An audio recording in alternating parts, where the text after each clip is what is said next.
নমস্কার বন্ধুরা, নলেজ কাল্টিভেটারে স্বাগত। আমি সুদীপ ঘোষ শুরু করছি আজকের ক্লাস, যেখানে পড়ার সাথে হাসি ফ্রি। আজকে একটি গুরুত্বপূর্ণ বিষয় নিয়ে আলোচনা করব, যে বিষয়টি কিন্তু আমাদের কম্পিটিটিভ এক্সামের জিকেতে, বিশেষ করে আমাদের মিসেলেনিয়াসের মেন্স পরীক্ষার জিকে টপিকের জন্য ইম্পর্টেন্ট। তার সাথে আমাদের সকলের জানা উচিত, কারণ এই বিষয়টি নিয়ে কিন্তু বর্তমানে ভারতবর্ষের রাজনীতি তোলপাড় হয়েছে।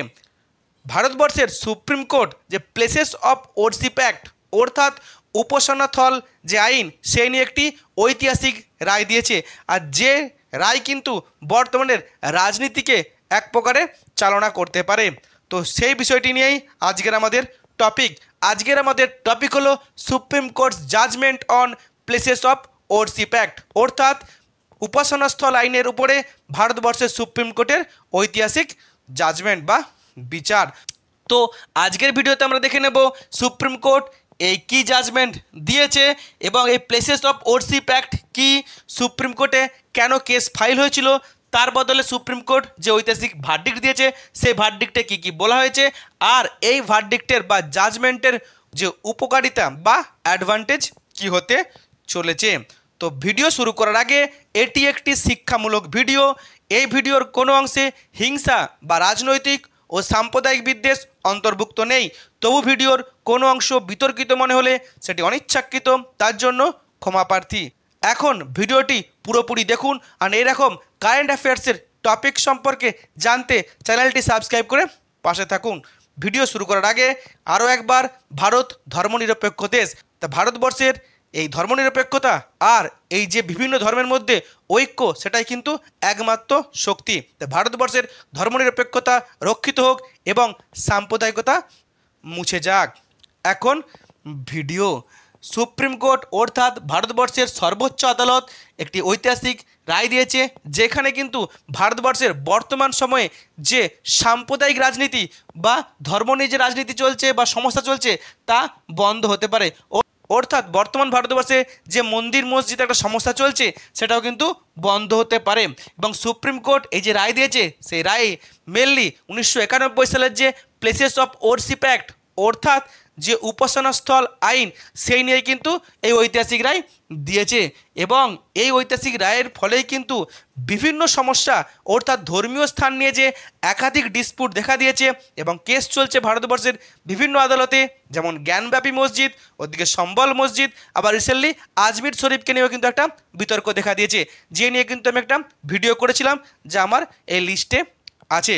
এই একাধিক যে ধর্মীয় স্থান নিয়ে যে ডিসপুট দেখা দিয়েছে, সেগুলোর কিন্তু ভবিষ্যৎ এই ঐতিহাসিক রায়ের উপরেই নির্ভর করছে হয়তো। তো এখন আমরা দেখে নেব মেনলি এই প্লেসেস অফ ওরশিপ অ্যাক্ট কি। মেনলি এই উপাসনাস্থল আইন এটি পাস হয়েছিল 1991 সালে, যখন বাবরি মসজিদ টেনশন নিয়ে উত্তাল হয়েছিল গোটা দেশ। তখন ক্ষমতা ছিল নরসিংহ রাও সরকার, এবং নরসিংহ রাও এর প্রধানমন্ত্রীত্বের সরকার পার্লামেন্টে এই আইন পাস করেছিল। কেন পাস করেছিল? শুধুমাত্র ভারতবর্ষের সমস্ত ধর্মীয় যে উপাসনাস্থল বা যে কেন্দ্রগুলি আছে, সেগুলিকে রক্ষা করার জন্য। যা বিবাদ বা সমস্যা বা কনফিউশন দেখা দিয়েছে, সেগুলোকে আটকানোর জন্য। আর তখন এই আইনে বলা হয়েছিল যে ভারতবর্ষের কোনো ধর্মের উপাসনাস্থলের ইতিহাস নিয়ে বা তার যে টাইটেলশিপ নিয়ে কোনো কেস আদালতে রেজিস্টার করা যাবে না, এবং কোনো আদালত এই ধর্মীয় স্থানের যে এস্টাবলিশমেন্ট নিয়ে, যে স্থাপনের সময় কোন ধর্মের ছিল, পরে কোন ধর্মে চেঞ্জ করা হয়েছে, এখন সেটাকে ফিরে পেতে চায়, এরকম কোনো যে রায় সে কিন্তু দেওয়া যাবে না। অর্থাৎ এই আইনে বলা হয়, ভারত যেদিন স্বাধীনতা পেয়েছিল 1947 সালের 15ই আগস্ট, সেই দিন থেকে কোনো উপাসনাস্থলের যে অবস্থা ছিল সে অবস্থা থেকে কোনো মতেই চেঞ্জ করা যাবে না। অর্থাৎ ভারত যেদিন স্বাধীনতা পায়, সেদিন যদি কোনো ধর্মীয় স্থান হিন্দু ধর্মের থাকে বা মুসলিম ধর্মের থাকে বা খ্রিস্টান ধর্মের থাকে, সেটা সেই ধর্মের থাকবে, তার প্রকৃতি সেরকমই থাকবে, তার অবস্থান সেরকমই থাকবে, সেটাকে কোনো মতেই চেঞ্জ করা যাবে না, সেটাকে ভাঙা যাবে না, এবং সেই নিয়ে কোনো বিবাদ করা যাবে না।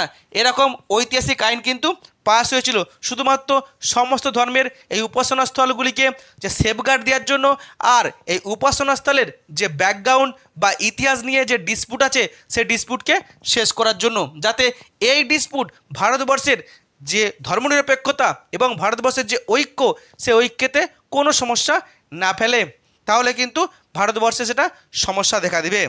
এখন এই যে ভারতবর্ষের মন্দির মসজিদ বা ধর্মীয় স্থান নিয়ে যে একটা বিবাদ দেখা দিচ্ছে দীর্ঘদিন ধরে, সমস্যা দিন দিন বাড়ছে, তার কারণ কি? কারণ আমরা দেখেছি ভারতবর্ষের ইতিহাস কিন্তু অনেক প্রাচীন ইতিহাস, আর অখণ্ড ভারত যদি আমরা দেখি তার কিন্তু বিস্তার অনেক বড়।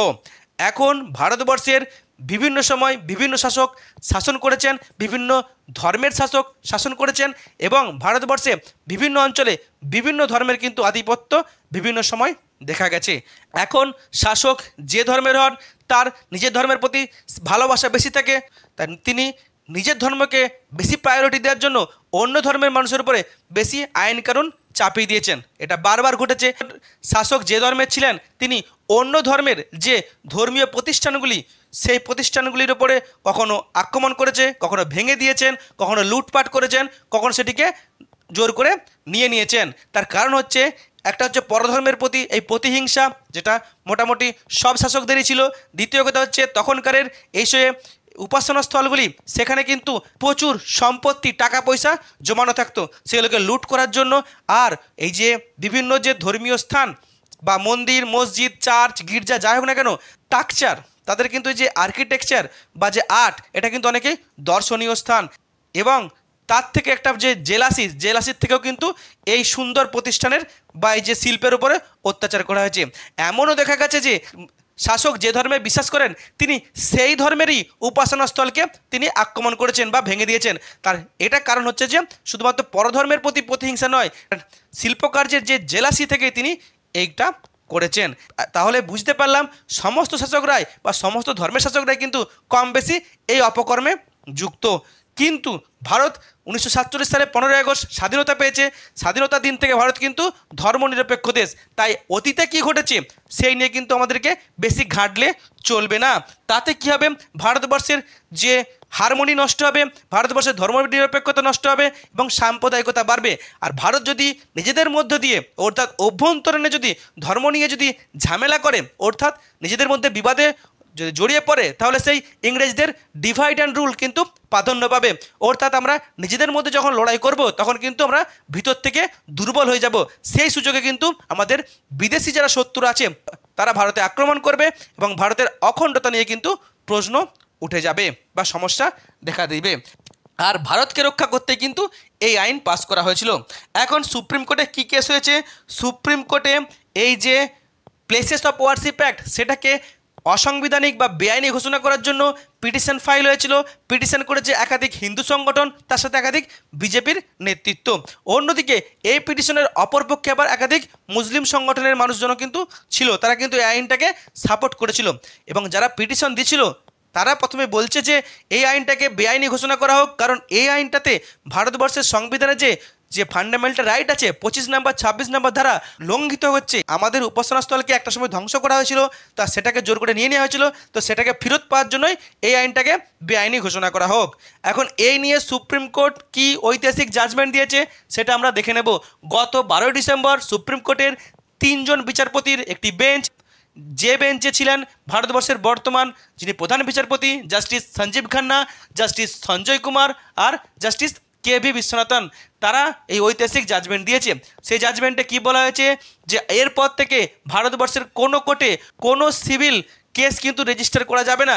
কোন ক্ষেত্রে করা যাবে না? এই যে ধর্মীয় প্লেসেস, ধর্মীয় উপাসনা কেন্দ্র, তার যে ডিসপুট, তার যে টাইটেলশিপ, তার যে ওনারশিপ, তার যে ইতিহাস, সেই নিয়ে সেই বিবাদকে মেটানোর জন্য কোনো কেস কিন্তু ভারতবর্ষের কোনো কোর্টে আর রেজিস্টার করা যাবে না।